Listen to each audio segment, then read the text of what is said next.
नमस्कार दोस्तों, PS the professional में आपका स्वागत है। दोस्तों, AIBEA की तरफ से एक नया सर्कुलर जो है रिटायरीज़ के लिए इशू हुआ है, जिसमें उन्होंने सारी कैलकुलेशन बताई है कि 11 BPS जो है रिटायरीज़ पर कैसे एप्लीकेबल होगा। इनका कहना ये है कि रिटायरीज़ को काफ़ी सारे डाउट्स इसमें आ रहे थे कि कैसे उस पर एप्लीकेबल होगा, क्या इसके रूल्स रहेंगे। उन्हीं सबको क्लियर करने के लिए ये जो है इन्होंने सर्कुलर इशू किया है। तो आइए पास से जान लेते हैं क्या है ये circular.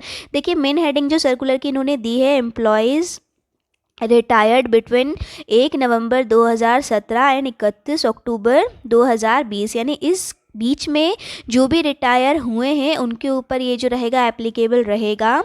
Arrear of ways revision and revision in gratuity and pension, तो ये सारी चीज़ें जो हैं सर्कुलर में बताई गई है। देखिए, इन्होंने कुछ पॉइंट्स जो हैं इसमें क्लियर किए हैं, तो वो हम देख लेते हैं क्या है। सबसे पहला इन्होंने बोला है 11 bipartite settlement is applicable only to those who have retired from the bank from and after 1/11/2017, यानी कि जो 1 नवंबर 2017 या उसके बाद बैंक से रिटायर हुआ है, केवल उन्हीं पर 11 BPS जो है एप्लीकेबल होगा।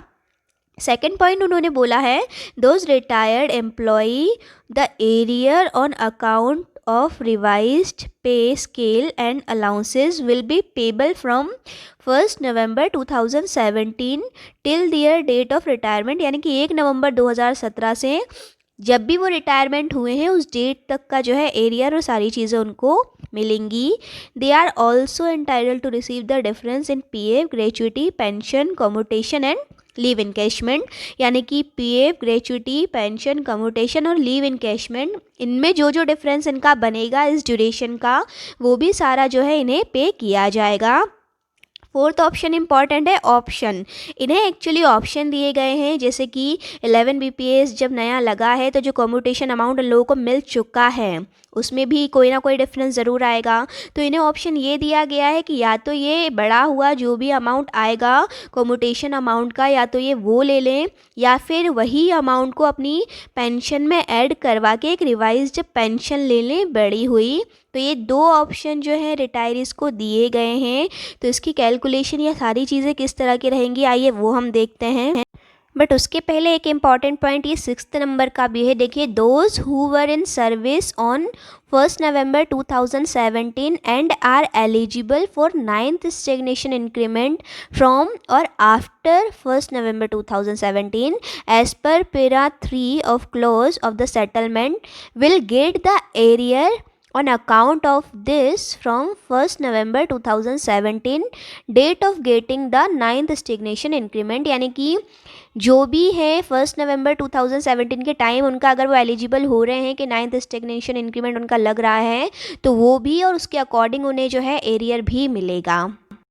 अब ये जो दो ऑप्शन की बात की गई है कि या तो कम्यूटेशन अमाउंट जो भी बढ़ा हुआ आ रहा है वो इकट्ठा ले लिया जाए, या फिर उसी को रिवाइज्ड पेंशन के तौर पे जो है पेंशन को बढ़ाकर ले लिया जाए, वो क्या एक एग्जाम इन्होंने समझाया है।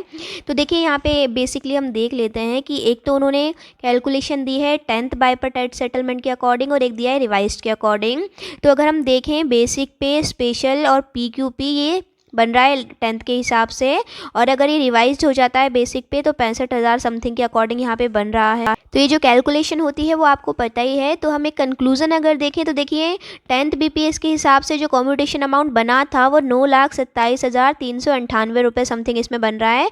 और अगर ये रिवाइज्ड के अकॉर्डिंग देखें, जो नया बेसिक कैलकुलेट कर रहा है उसके अकॉर्डिंग यहाँ पे जो बन रहा है कम्यूटेशन अमाउंट वो बन रहा है 14,47,603 रुपये।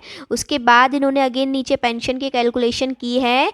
तो कैलकुलेशन जो निकल कर आई है कि 10th BPS के हिसाब से पेंशन बन रही है 33,695 रुपये, जबकि रिवाइज्ड के अकॉर्डिंग जो पेंशन बन रही है वो 31,852 रुपये कम ही बन रही है, क्योंकि DA में जो है चेंजेस आए हुए हैं। पहले इसमें 10th BPS में जो DA मिल रहा है उसकी रेट काफ़ी हाई हो चुकी थी, लेकिन अब जो DA है एकदम से वापस लो लेवल पे आ रहा है, यहाँ पे कम आ गया है, जिसके कारण से फिर पेंशन का अमाउंट भी यहाँ कम बन रहा है।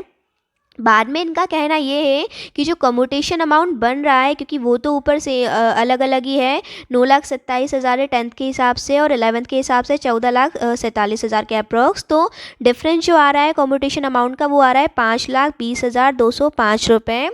अब इसी को उन्होंने ये कैलकुलेट करके बताया कि ये जो अमाउंट है या तो आप इसको ले लें इंक्रीज जो भी आ रहा है, लेकिन अगर आप इसे पेंशन में ऐड करवाते हैं तो देखिए नीचे की तरफ कैलकुलेशन दी गई है। एक ऑप्शन ए की कैलकुलेशन दी गई है, नीचे की जो 4 लाइनें हैं, एक ऑप्शन बी की कैलकुलेशन इसमें दी हुई है। तो ऑप्शन ए के अकॉर्डिंग जो एग्जिस्टिंग पेंशन बन रही है वो 33,695 रुपये समथिंग। ऑप्शन बी में भी एग्जिस्टिंग जो है सेम ही बन रही है, लेकिन जो रिवाइज्ड पेंशन बन रही है ऑप्शन ए में अगर हम देखें तो 31,852 रुपये बन रही है, जबकि ऑप्शन बी में हम देखें तो 36,271 बन रही है, क्योंकि ये जो कम्यूटेशन अमाउंट है वो यहाँ नहीं दिया जा रहा है, तो उसी को जो है कहीं ना कहीं पेंशन में यहाँ पे ऐड किया गया है।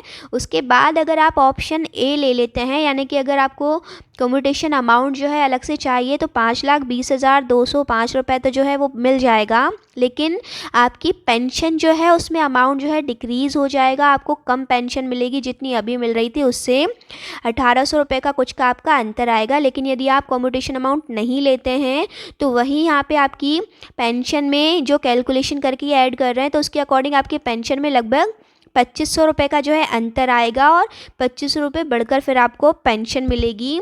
तो ये दो ऑप्शन इन्होंने आपको दिए हैं, आपको जो भी इसमें सेलेक्ट करना है रिटायरीज़ को, ये जो भी इन्होंने कैलकुलेशन किया उसके अकॉर्डिंग। तो अभी आपको डिसाइड करना है कि आपको कम्यूटेशन अमाउंट एक साथ इसमें चाहिए या फिर पेंशन में आपको जो है धीरे धीरे बढ़ाकर अमाउंट चाहिए। आप चाहें तो इसका स्क्रीनशॉट भी ले लें और डिटेल में इसे अपनी तरफ से आप देख भी सकते हैं। इसके अलावा इन्होंने एक और एग्जांपल के थ्रू कैलकुलेशन बताई है उन रिटायरीज़ के लिए जो कि अप्रॉक्स 1 नवंबर 2017 से अगस्त तक, यानी कि जब से 11 BPS लगा था तब से जो 10 मंथ होते हैं उसके बाद के, क्योंकि पेंशन में जो कैलकुलेशन की जाती है वो बिफोर 10 मंथ्स की जाती है। तो उन्होंने वो एक एग्जांपल लिया है कि यदि उस ड्यूरेशन में कोई रिटायर हुआ है तो उसके जो प्रीसीडिंग 10 मंथ्स होते हैं वो कैसे कैलकुलेट किए जाएंगे। तो देखिए ये आप अगर इसे पास से देखें तो इन्होंने क्या किया है, जैसे कि जब से लगा था 11 BPS तब से एक एग्जाम्पल ले रहे हैं कि अगर जैसे मान लीजिए नवंबर 17 में लगा था 11 BPS, जनवरी 2018 में अगर कोई रिटायर हो रहा है तो नवंबर, दिसंबर और जनवरी ये 3 महीने तो उसे 11 BPS के अकॉर्डिंग काउंट किए जाएंगे। उसके पहले के जो 7 मंथ है वो 10th BPS के अकॉर्डिंग कैलकुलेट किए जाएंगे। तो वही कैलकुलेशन यहाँ नीचे दी हुई है। फर्स्ट से लेके थर्ड तक के कॉलम है जो करंट 11 के हिसाब से, इसलिए इसमें डी ऐड नहीं हुआ है क्योंकि वो ऑलरेडी मर्ज हो गया था। और ये जो है 4 से लेकर 10 तक का पॉइंट है वो 10th BPS के हिसाब से इन्होंने कैलकुलेट किया है, जिसमें कि डीए अलग से कैलकुलेट किया जा रहा है। इस तरीके से ये कैलकुलेशन करके सबसे पहले उन्होंने बेसिक एक पेंशन निकाला, उस बेसिक का उन्होंने 50% जो है अमाउंट निकाला है। तो उसके अकॉर्डिंग ये जो है क्लैरिकल का उन्होंने निकाला है। तो देखिए कम्यूटेशन अमाउंट जो बन रहा है 10th के हिसाब से वो 773 के अप्रॉक्स बन रहा है, और 11th के हिसाब से 11,52,000 के अप्रॉक्स बन रहा है। अब उन्होंने अगेन नीचे की जो भी पेंशन कैलकुलेशन होती है वो करने के बाद यहाँ पे सबसे नीचे देखिए ऑप्शन ए और ऑप्शन बी आपको दिए हुए हैं कि इनमें से कौन सा आपको लेना है। तो अगेन आप ऑप्शन 1 लेते हैं तो यहाँ पे कम्यूटेशन अमाउंट यहाँ पे दिया हुआ है कि 389 के अप्रॉक्स यहाँ पे मिल जाएगा, लेकिन पेंशन में कमी आएगी। जो भी कैलकुलेशन की जा रही है उसके अकॉर्डिंग पेंशन में यहाँ पे कमी आ रही है। 23,500 की जगह 20,500 के समथिंग जो है पेंशन मिलेगी। लेकिन यदि ये कम्यूटेशन अमाउंट नहीं लेते हैं और यहाँ ऑप्शन बी का सिलेक्शन करते हैं तब जो है फिर जो इनकी पेंशन है उसमें इंक्रीज़ आएगा, तब जाके थोड़ी सी बड़ी हुई पेंशन मिलेगी, लेकिन कम्यूटेशन अमाउंट नहीं मिलेगा। तो ये रिटायरीज़ की कैलकुलेशन इन्होंने की है और पूरा कैलकुलेशन करके चार्ट इन्होंने यहाँ बताया है। रिटायरीज़ यहाँ कमेंट करके ज़रूर बताएं कि उन्हें ये चीज़ क्या लगी, उन्हें क्या लगता है ये उनके लिए बेनिफिशियल रहा है या कहीं ना कहीं उनके लिए लॉस ही रहा है। ये चीज़ें रिटायरीज़ कमेंट करके ज़रूर बताएँ। 11 BPS आपके लिए कितना बेनिफिशियल रहा।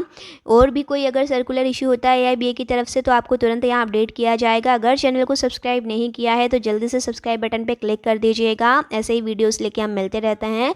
Thank you for watching.